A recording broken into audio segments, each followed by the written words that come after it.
Ayun guys, magigisa naman tayo ng bugitis. Ito guys, oh. Bugitis ang tawag namin ito guys. Seashell. Igisa natin ito guys. Yan.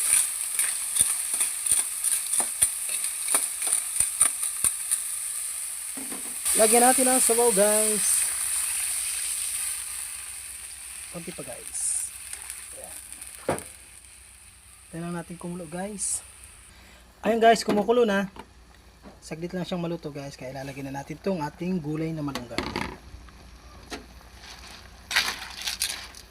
Kuting kulo lang guys at ahon na natin ito. Pwede na tayong kumain guys. Sustansya to guys. Yung guys, luto na. Kakain na tayo guys.